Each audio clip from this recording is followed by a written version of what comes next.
So this Lunch and Learn is entitled PMO Learning, Lunch and Learn, Tackling Agile in the PMO. I get asked lots of questions about what is the role of the PMO in Agile. My basic understanding is that I think the PMO owns the project management methodology. Agile is a project management methodology. So therefore, I see the PMO as actually being in the vanguard of being responsible for agile transformations and so on. And so therefore, there are three people in the waiting room. Oh, You want me to do it? yeah, I'm not sure that I can. I'm sorry. All right, I'm doing it now. So what I'm saying is that I can see that the PMO is actually, responsible for agile in the business, and I also think the PMO is a great place for agile coaches to reside, rather than in any line management function outside of that, because naturally what happens is if I've got a problem filling in timesheets or whatever, I go to the PMO and I say, how do I fill my timesheet, or how do I complete a PID, or whatever it is in the traditional view. So I see the PMO being quite important when it comes to agile, right? So PMO Learning is a provider of PMO education. I guess most of you will know that. We've focused on being highly interactive with our approach, and let me just, I'm struggling with this with all the people joining. Could you make me an admin? Sorry. I don't know how to do that, Charles, sorry. No worries. So our delivery obviously is interactive. We take care about providing support to people once they've actually been on the courses, and I think anybody who's been on my courses, you understand that. I do pick up the phone should you call me, or answer emails and so on. We're looking to provide fitness for purpose, so we have a series of vanilla courses. We tailor those courses, or we can provide something fully bespoke. So I mentioned that we did the Lean-Agile PMO course. We tailored that for a certain consultancy and made that around HR projects rather than around software development projects. So fully bespoke or tailored. We're also looking at providing support. We can actually provide support through things like this, through actually you contacting PMO Learning and getting feedback, or we can provide one-to-one coaching. So we provide, if you like, the soup to nuts of education and awareness around PMO and PMO training and so on. My name, so I can introduce myself. My name is Jon Ward. I've been involved in Agile since 2007. I've got all of the unnecessary Agile qualifications. I'm an SPC, I'm a Scrum Master, Senior Scrum Master, and so on. I've created two books. One is called Developing Agile Coaches, and the second one is Agile Lineout, which is about business change rather than software, and the approach for using that. Currently, I'm the transformation lead in LSEG, 1,800 people in my division that I'm working with, and we are rolling out, we're not calling it Agile, we're calling it Modern Ways of Working, because we're looking at Lean as much as we are around some of the traditional Agile topics. Previously, I was involved in rolling out LPM in JP Morgan, 6,000 people, 650 teams, and a very large budget, $1.8 billion, believe it or not. And then during the COVID period, I led agile transformation in the dynamic infrastructure division of British Telecom. That group, British Telecom, are moving away from bits of wire and telephone exchanges and moving everything into the cloud. So we were involved in some IT projects, but also in non-IT projects as well. So that's a bit about me and my background.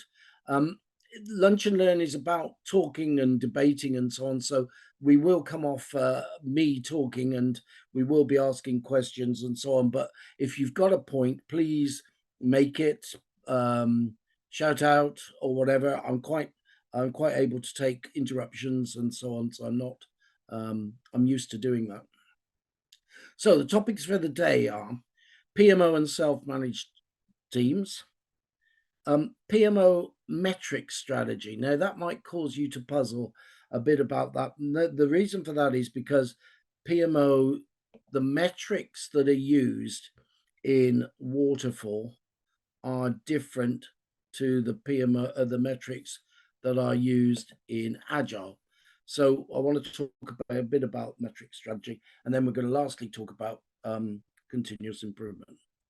So what's kind of interesting is there's a thought about we're conditioned to be obedient, and in which we operate and the way in which we work and live and so on. And suddenly what we've got is a situation where if we start to say to a team, you're now self-managed, we start to get into a situation where they traditionally have been told what to do, and now they've got to start to think about what to do. And this obedience epidemic, which Nancy Klein talks about, is right all parts of life around political correctness, what is acceptable behavior, and so on. But it's even more so in the culture of your organization, and the culture of your organization is some managers are really micromanaging and are really quite instructive about what they expect people to do and so on.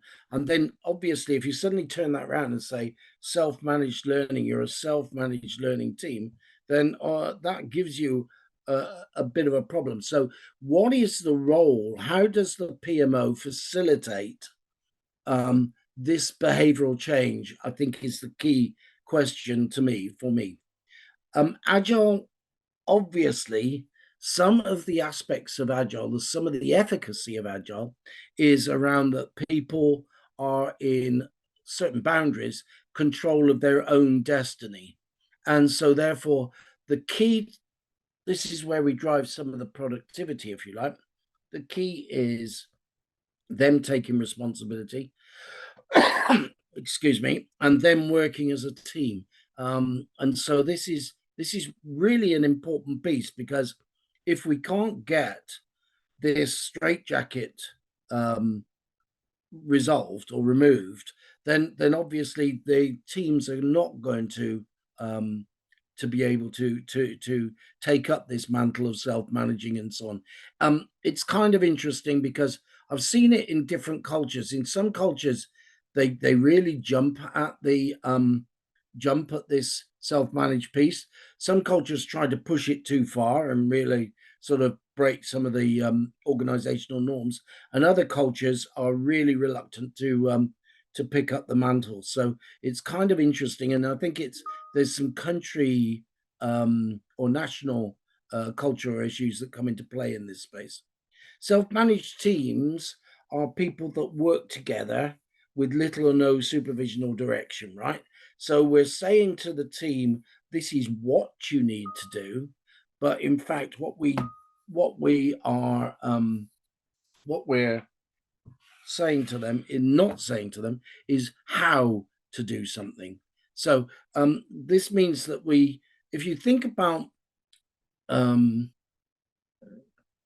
if you were given instructions to a group of graduates just come out of university, you would probably have to give them a lot of instruction about what it is you're expecting them to do.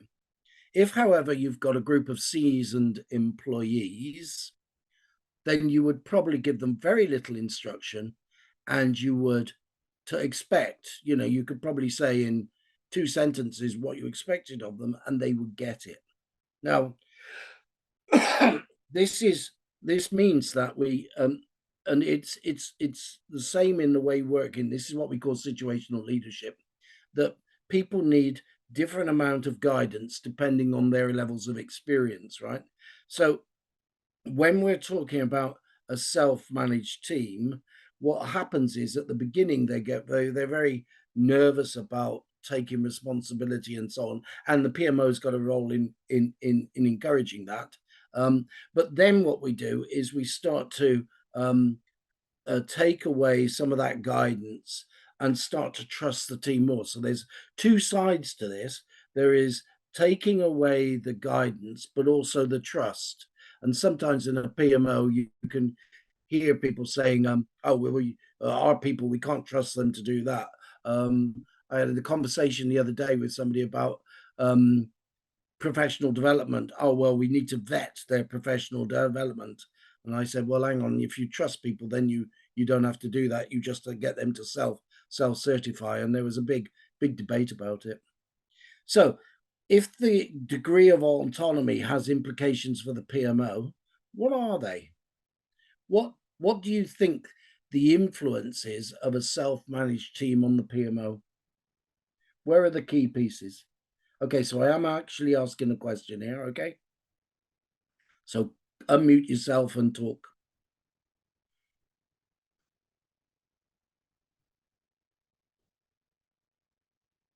Would it be across roles and responsibilities? Yes, there is a big thing there about roles and responsibilities. It's a very good piece. Who takes responsibility, for example, to be the Scrum Master if you're using Scrum? Is quite often management want to know who is the Scrum Master because they think the Scrum Master is accountable for something other than coaching. I would also say looking at if they're delivering on time and within a tolerance of the scope. Yes.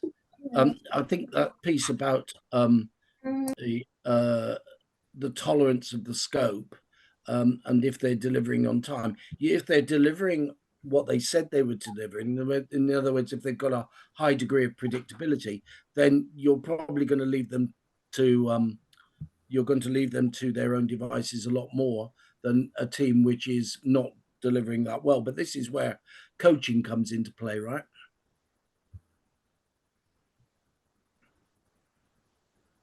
So I think there's somebody else. Ralph, I saw you come off mute.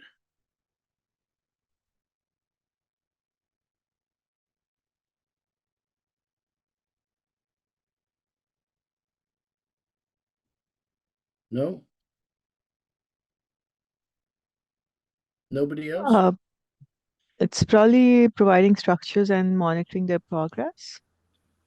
Yes. Now that's kind of interesting, because what you're doing is providing the structure, right?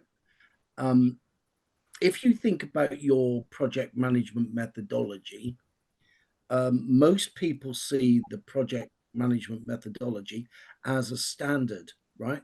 This is what we're absolutely expecting of them. Providing structure, when you produce which is a methodology, it's a baseline, it's a starting point, because what we're trying to do in the agile and lean world is actually to get them to use continuous improvement, right? Anybody else? Is it to provide? I think David's going to put it into the chat and basically said it's about the guidance and the guardrails, which I probably would agree with. Yeah, that's a good point, Rod. The guardrails. Yeah, sorry. Yeah, so literally just to provide guidance, but some boundaries, but not restrict the creativity and output, because the whole point of Agile is to be able to move quickly through those steps, but look at every option that's available, but obviously not let it go off track, if that makes sense. Yeah, good point, David. Good point. So I think one of the things that we can do in order to provide guidance and support is providing an infrastructure around the toolkits that they're using, whether it's a Jira or an Azure DevOps, or I'm currently using a tool called Asana to actually provide the data to the team and the infrastructure. The PMO does provide typically the project toolset or the workbench. And so I think one of the ways in which you can influence a team is providing the tools, but also by providing the data. I think your PMO needs a metric strategy. Typically, in a waterfall environment, we have a series of metrics that we use, and they are predominantly lagging metrics. In other words, they're metrics about the past. So, for example, we'll show budget and budget variance. We'll show timeline variance. Now, when we're starting to think about agile and agile planning, we are starting to use some of the metrics that you would use for earned value analysis. And not very many PMOs, most PMO leadership will say they've heard of earned value analysis, but very few people have used it in anger. Earned value analysis is a way of predicting the completion dates of a project based on the activities that are going. Agile, what we do is we plan the next sprint. If we're talking about a Scrum team, we plan the next sprint on the velocity that they've achieved maybe in the last 2 or 3 sprints. So if a team has produced, I don't know, 23 story points in one sprint, 25 story points in the next, 21 in the next, you could assume that they're going to be planning somewhere around 22, 23 story points for the next sprint. If your team is using Kanban, then Kanban uses average lead time, right? So if this story took 5 days, this type of story takes on average story, same type of story, there's an assumption there that it's going to take 5 days. So Agile is much more around looking at the recent, what the future may be based on that recent past. So giving the teams and providing the teams the data that they need is an important part of managing of the infrastructure that's provided by the PMO. In addition to providing metrics to the team, you own the project management methodology, right? So how do you know how effective that project management methodology is? We're producing a load of metrics at the moment within London Stock Exchange, and we're showing that, the actual structure of the teams is causing delays. We can see some of the governance steps in the process that are causing delays. But I think that very few PMOs actually sit back and think, how can I make the projects go faster by changing my project management methodology?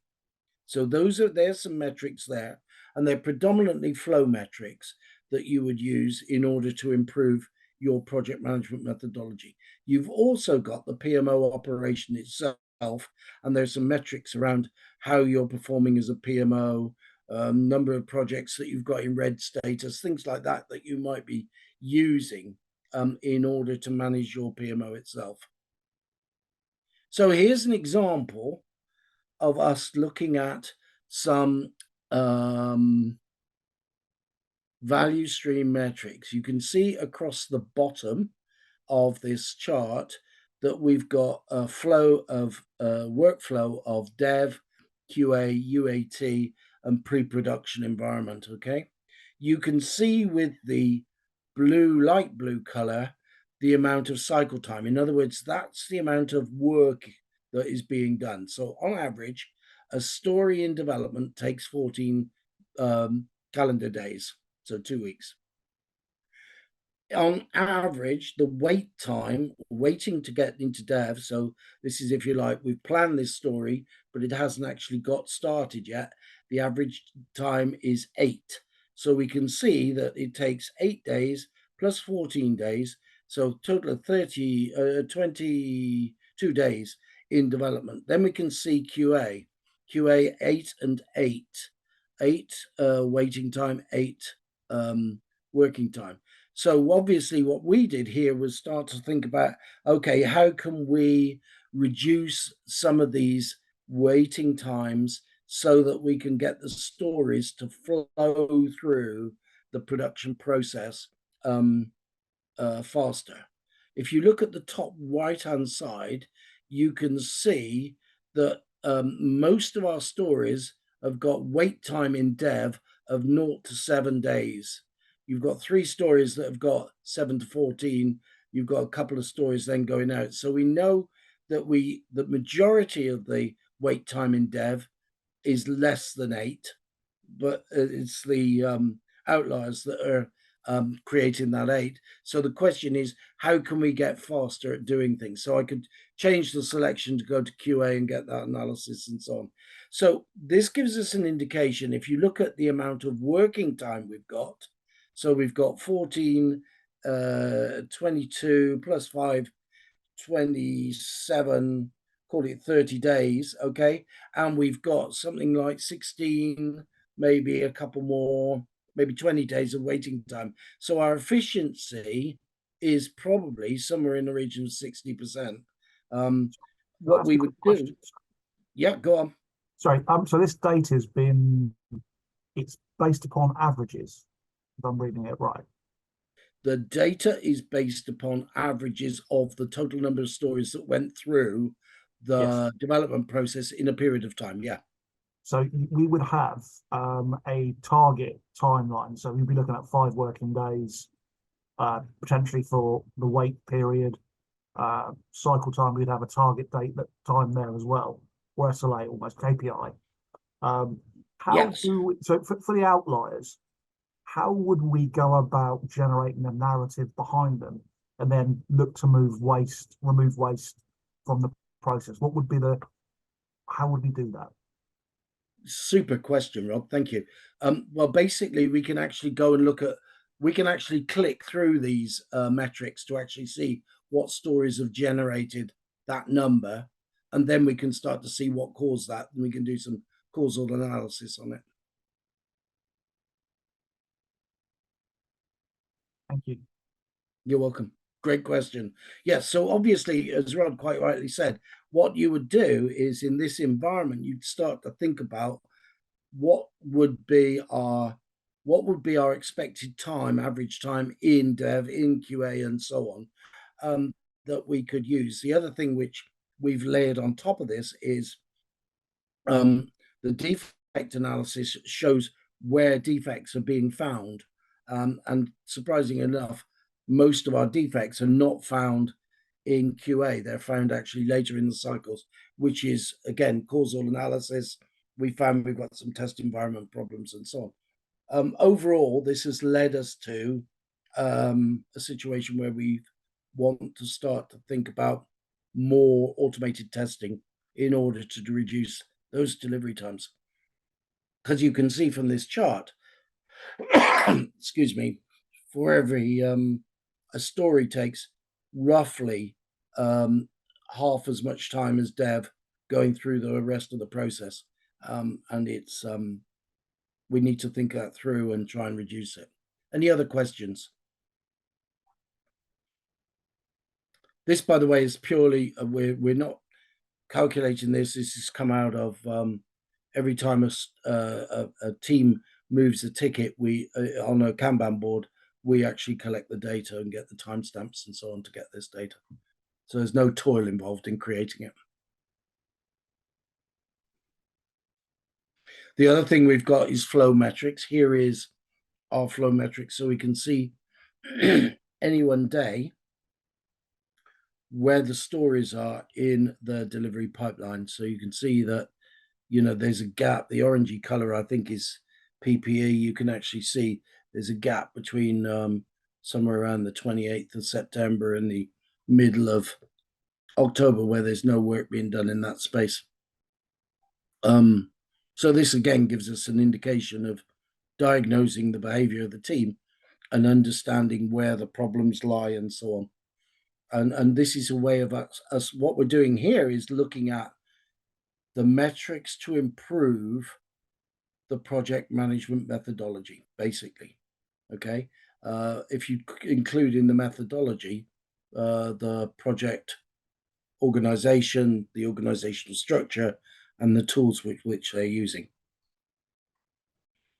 Anybody got something similar?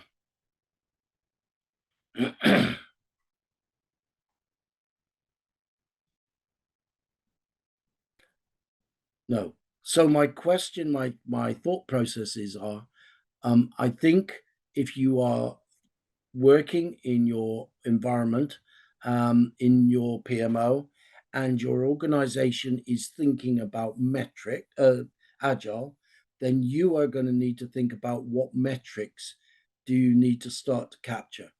Because in theory, if the traditional metrics, some of the traditional metrics will no longer be valid. For example, if you create a timeline and you say we're going to release on the 1st of May, 1st of April, 1st of whatever, what we're talking about is we will say, excuse me, we will release on that date, but what we don't know is how much content we're releasing. And so you need to get a different angle in on the agile reporting and the agile data. So another quick question. Sorry, I'm being a bit of a drama queen with this. I'm just trying to figure out in my head, going back to roles and responsibilities from like the analysis that a agile team would do. So they would run their velocity kind of reports against the type of reporting that a PMO would run in parallel. So I guess looking at the user stories and using that as the flow versus the velocity, I guess it's my lack of understanding how the two, are they not the same thing, or have I just got completely wrong in the stick? It's absolutely great question, and you've opened up a really important point in this in agile, right? Velocity is a unique to a team measure. Okay, so it is a big mistake for you to try and say this story is 5 story points and the whole organization will use that story as their benchmark and that 5 points. That's a big mistake to make, right? You also can't roll up velocity because you're comparing millimeters with inches, with yards, with meters, because a team will adjust their velocity. And velocity is a self-correcting measure. So let me give you an example, and I'm going to talk time just for this purpose, right? If a team 10 working days, they're doing a 2-week sprint, right? And they plan in that sprint to do 20 story points. On average, they would do 2 story points a day, right? If they look at what they did last sprint and they did more than that, let's say they did 30 story points, you can now do 3 story points per day. If they only did 15, they're going to do 1.5 story points per day. So the value of a story point in terms of time changes based on the performance of the team. So the objective of story points is to self-correct. So the team, if they say they're going to achieve 15 story points, they know they've got the capacity to do it, and they can then assess, and they plan 15 story points, and they'll probably do 14 or 16, and that would be great. You've got the predictability you need, okay? But you can't roll up those numbers, but you can look at a story in this team takes 2 days, and a story in that team takes 2 days, another one takes 5 days. Why is that? And it could be because, you know, one's using modern technology and the other's a legacy system or something like this. So you can't dispute lead time, but you can dispute velocity, if you see what I mean. Thank you. You're welcome. So what do you think continuous improvement means to the PMO?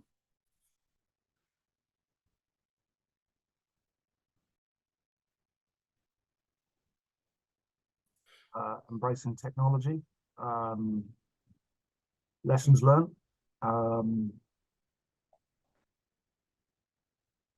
removing waste from a process. And how are you going to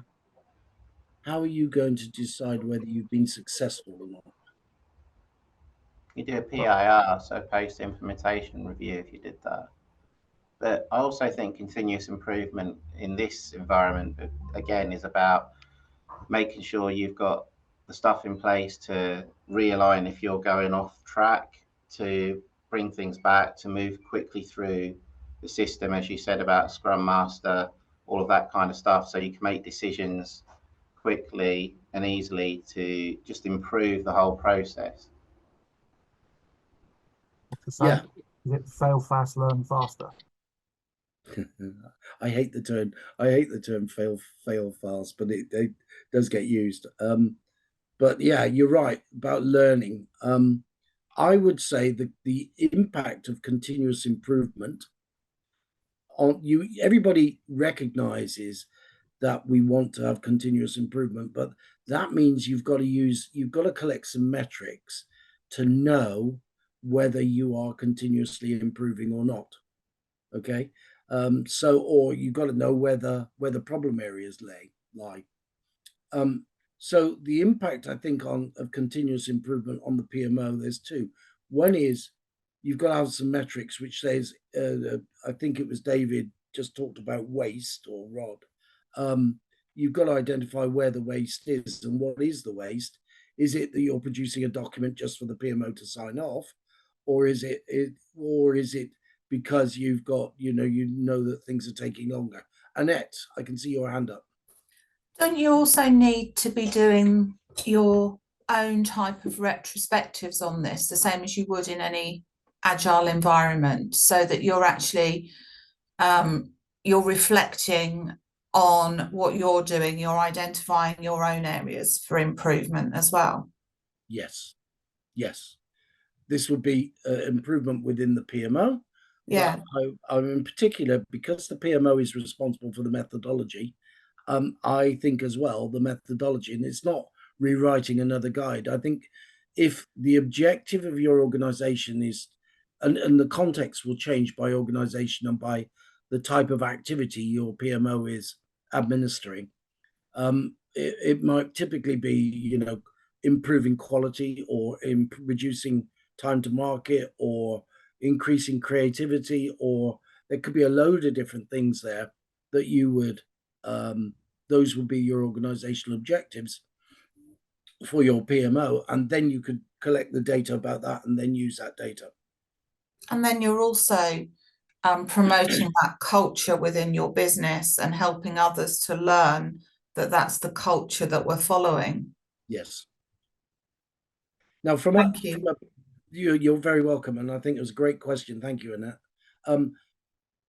PMOs, there is a culture around PMOs that says we want everything to be the same, we want everything to be standardized, and we want a stable environment, and we want some consistency and so on. If you're doing continuous improvement, then you're going to be running experiments in some places. Let me give you an example. I'm working with a group of projects, 14 projects, and yesterday I asked for some Scrum Masters to volunteer to run an experiment. I want to move the retrospective from the end of the sprint to the middle of the sprint.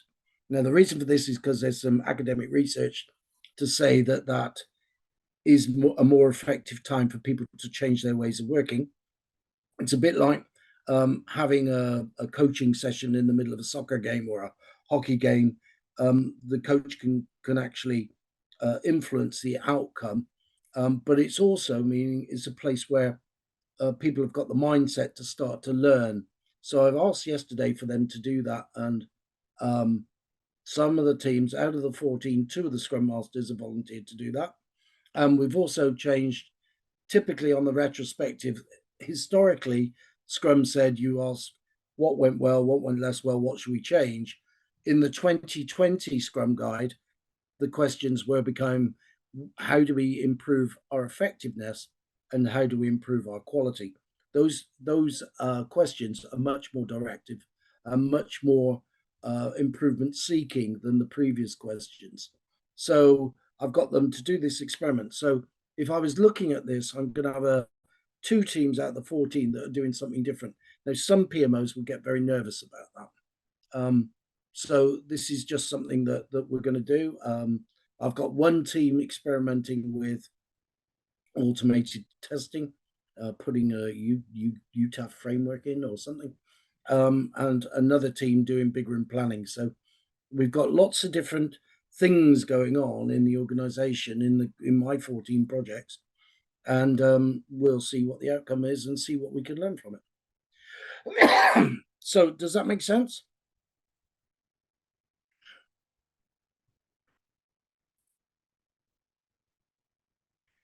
So what I think it means from the PMO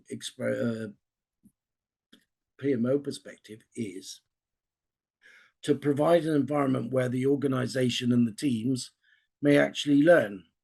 So I think we can look at encouraging experimentation. Because we've got some decent metrics and we want to shift the dial on those metrics, we can look for measurable improvements. We can improve the way in which we reflect. And then there's a question about, if something doesn't work, what do we do? Do we punish them? Do we say that's not good? Or do we say we applaud it and say, this is, we've learned this and we're not going to do that again? I think this is about what Agile does is, because it's got short-term feedback loops. In other words, the reflection and the retrospection is every 2 weeks or 3 weeks, depending on your sprint cycles. If they do an experiment which doesn't work, you can very quickly roll back, and the amount of negative impact on a project is not that much. Whereas if you do that in the waterfall world, it might be 6-9 months before you actually find out your experiment didn't work. So I think that what we need to do is to provide that environment and look for ways that the PMO can improve project delivery performance by working with teams. I think that's the crucial piece for me. So I got to the end of my content. Just to say, we've got a course. I think it's actually in September, which is a new course for this year. Continuous improvement for the PMO. 23rd. 23rd of September, is it? Yeah, 23rd to 24th. Thank you very much. No. And basically, this will talk about how to use value stream mapping and the whole culture and approach of doing continuous improvement, and the way in which a PMO can change the way it works and the way in which it works with teams to do that. So, last but not least, just to say to you, as always, we're here to help. Reach out to us if you want some help, and we're available, and we will provide expertise for you if we can. So I'll stop the share there and open this up to questions, points, ideas, and so on. We've got a question there from Rachel. We have some projects using Agile, some using Waterfall. how can we provide, I missed that. We have some projects using waterfall and some hybrid. How can we provide governance that works for all types of projects? Now, the answer to your question, Rachel, is probably not what you want to hear. Rachel's asking about a standard governance framework, right?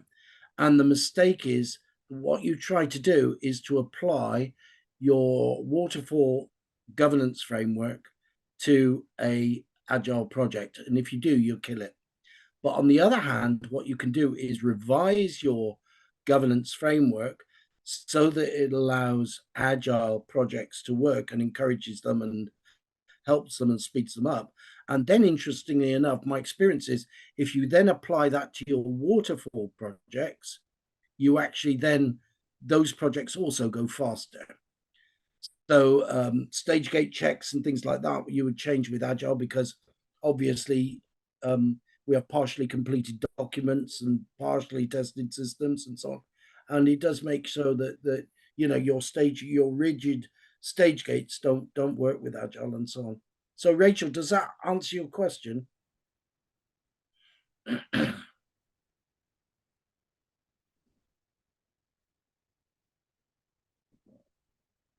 Gone. Okay, anybody else questions?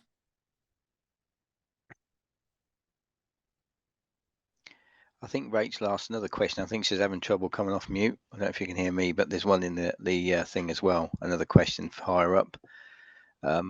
So she's put, obviously, I think you can read it. Oh, can't come off mute. Okay, yeah, I've got it. Yeah. Thanks, Martin. That's all right.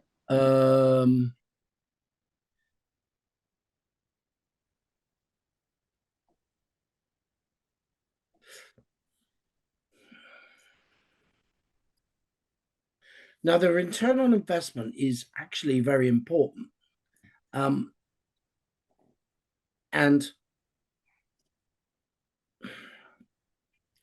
I'm going to be critical of waterfall here, or traditional projects here, because what typically happens is we get a business case and then the project gets approved. And then the first thing we do is we create a functional spec. And once we've got to that functional spec, then the focus of the team moves away from the business case and actually starts to focus in on delivering that functional spec. With Agile, we don't have that functional spec. And what we do is we look at features and tasks and so on that relate to deliver parts of the benefits that were identified in the original business case. So the business case has much more focus for agile teams than it does in traditional teams. So we're always looking at can we or does this piece of functionality achieve a benefit? In the prioritization process that the product owner does, they're looking at the value of this and putting the high value items at the top of the list and low value items at the bottom of the list. So I think that you'll need to think about how you do your assurance, but in many ways, your assurance should be much easier with Agile than it is with traditional projects, and it should be a lot clearer the benefits that are being delivered, and you would definitely get a better handle on return on investment, or at least if they claim whether the business case is actually being fulfilled or not. What it won't do is if they say this particular feature or this particular function will give you £20 million worth of benefit, what it won't do is say, is that £20 million worth of benefit valid or not? And this is where your benefits management approach comes into play. Anybody else? I've got a new message down here. When your program timeline is years long,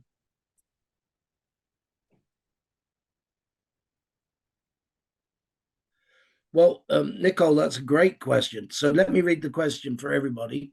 When your program timeline is years long, is there a recommended period you should have sprint reviews and retros within this, as opposed to every 2 weeks, as progress is slower than small projects?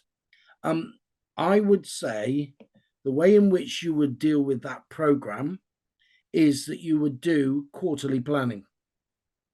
Okay, so break it down into quarterly chunks and then start to do a review every quarter of the business objectives and so on. There is a theory that we're doing what I call rolling funding.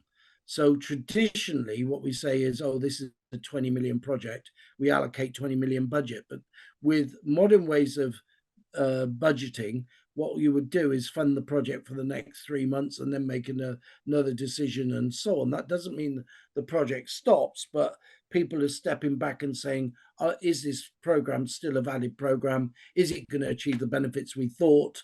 And all of those sort of questions. So it gets a much more dynamic way of doing those reviews and so on. I would still continue with those sprint reviews and retros. Those are incredibly important if you're using Scrum. The question I would have with a program of that length is, can you get to a definition of done within a sprint? If you can't, you would need to think about how you're doing what you are reviewing, and maybe use some of the Kanban techniques rather than Scrum. Nicole, did that help?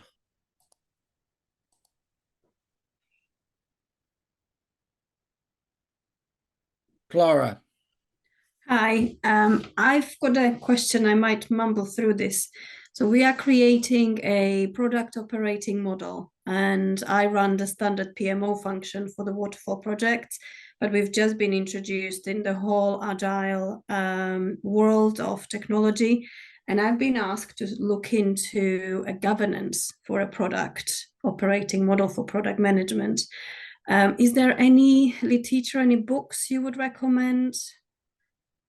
Any particular courses that might include governance of product management? When you're talking governance of product management, do you actually mean product management? Because I literally come off a call at 11 o'clock this morning saying, look, we've got to get clear about what is a product and what is not a product. There is a tendency in Agile to call everything a product. And in reality, it's not.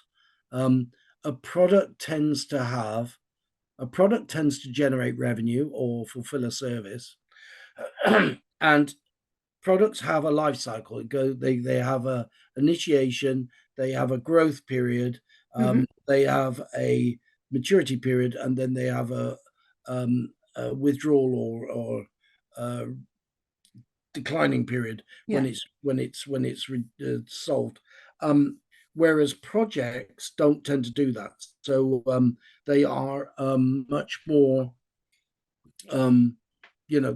cut and dried. So you can run, for example, GDPR compliance using Agile, and it will work, and it does very well. So I would do that. Would be one thing I would look at. There is some. I've got a paper, or I don't know whether I can get it to you. Is your organization subscribed to Gartner? No, I don't think so. There's something called adaptive governance, which is very suitable for Agile, and this is about making sure that the Agile project, if the project is in green status, you provide less support to it than if it's in red status. It's nothing rocket science in it, but it's got some good stuff in there. I might try and dig out some stuff for you if that is a major issue for. Yeah, that would be really helpful. We're just in that investigating at the moment. What is it that we need to be controlling, what falls under what part of the operating model will fall under governance, and they're looking at me to provide some ideas. What is it that we need to be checking? And I do have some ideas from the product management papers, but I was just wondering whether there is anything specific that PMO learning has in this space. Charles, have you got any idea that PMO? Well, I was going to say, so we have recently onboarded a course called P3G, which is specifically, it's a governance focused course that P3G QA have recently released. Okay. What's it called again? Sorry, I missed it. It's called the P3G. I can put a link in the chat actually if you're interested in finding out more about it. That'd be great. There we go. So that might be helpful. Which it might have a slightly different target audience than what you originally described as what your problem or the problem you were having was, but it might still be quite relevant. So Okay. but if you like, I can give you a quick call after the webinar and we can go into a bit more detail. But I would suggest starting on that page and having a little look and seeing if it's relevant. Okay, great. Thank you. Thanks, Charles. Of course. Thanks, Charles. Great. Thank you, Charles. There's another question from Nicole there, but has anybody else got a question before I go to it? It's about risks and issues in an agile project. Or would people be interested in that?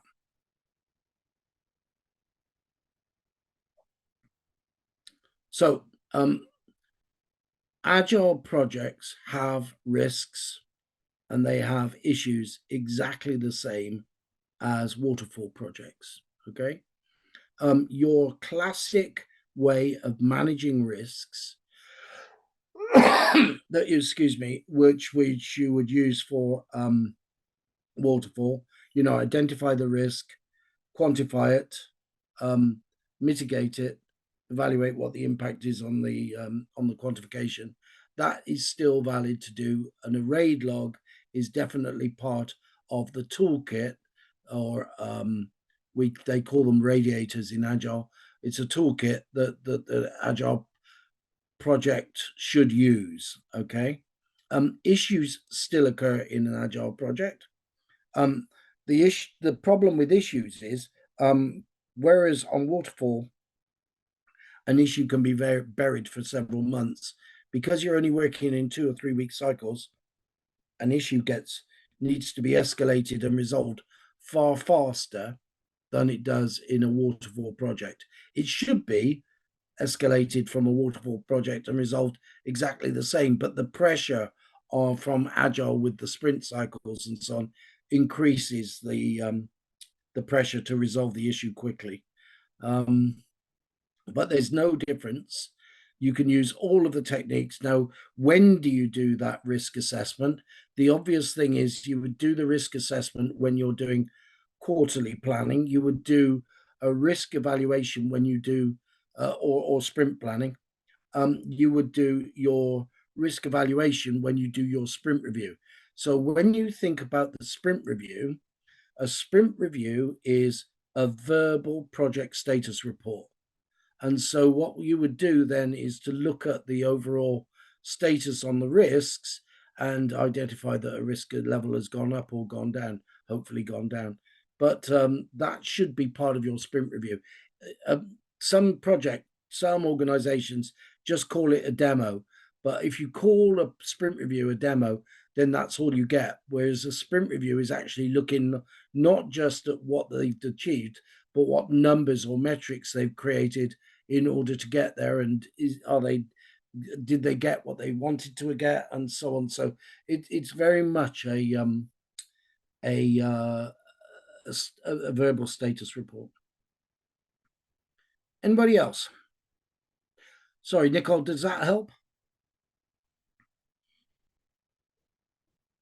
Yep. Okay, good. We've got 4 minutes left. Anybody want to ask a question?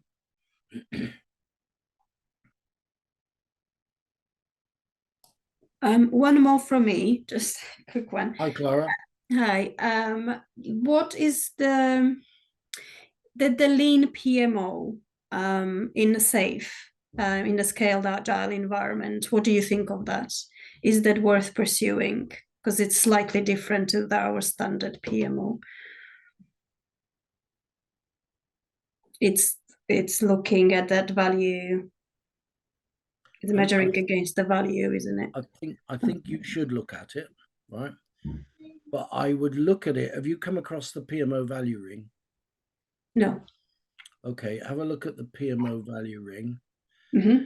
PMO value ring is a way of you identifying what your organization expects from the PMO. Mm-hmm. And so that gives you an idea of what you, because some PMOs, they're really finance or focused. Some PMOs are resourcing focused. Some PMOs are reporting focused. There's a lot of differences. There's almost as many differences in PMOs as there are PMOs. But the value stream, the PMO value ring, which was produced by Americo Pinto, is actually a means of evaluating what your organization wants from a PMO. This would be really helpful because they almost want it all, but they don't want to change the way they do things. Oh well, yeah, the two are not compatible necessarily. The other thing I would do is to have a look at